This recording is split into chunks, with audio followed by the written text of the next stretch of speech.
శ్రీమాత్రే నమః. ఓం శ్రీకృష్ణ పరబ్రహ్మణే నమః. శ్రీమద్భగవద్గీత అథ ధ్యానశ్లోకః.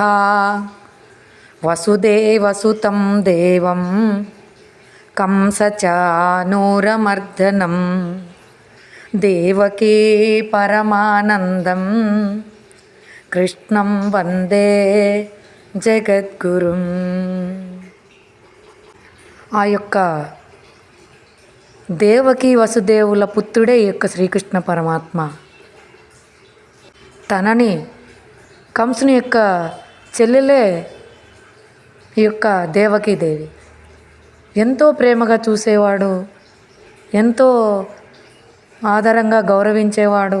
పెళ్లి చేసి మెరవని చేసుకొని వచ్చే సమయంలో అంత ప్రేమతో ఉప్పొంగిపోతున్నావు, ఈమెకు పుట్టే అష్టమ గర్భం వల్లే నీకు ప్రాణహాని అని ఆకాశవాణి వినిపించింది.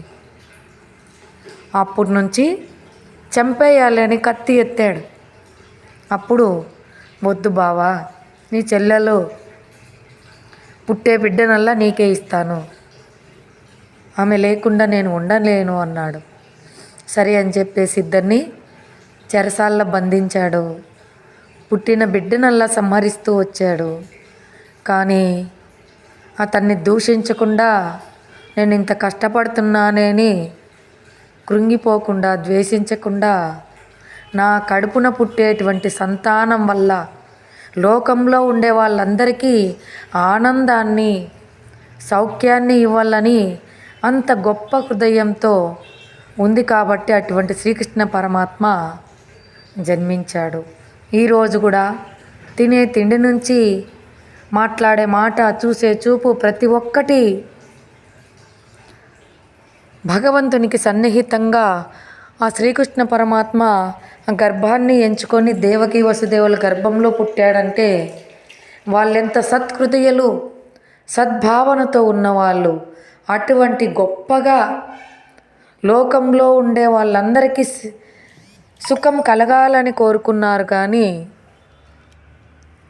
దూషిస్తూ, తూలనాడుతూ ఇటువంటివి ఏమీ చేయలా. అదే మనకి ఈ శ్లోకము తెలియజేస్తూ ఉంది. వసుదేవసుతం, వసుదేవుడన్నోరు దేవునితో సమానమైనటువంటి భగవంతుని హృదయం కలిగినటువంటి వాళ్ళు దేవకి వసుదేవుడు.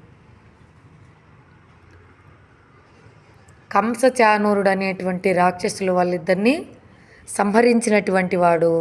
లోకంలో రాక్షసులందరినీ సంహరించి మనందరికి ఆనందాన్ని కలిగించిన వాడు శ్రీకృష్ణ పరమాత్మ.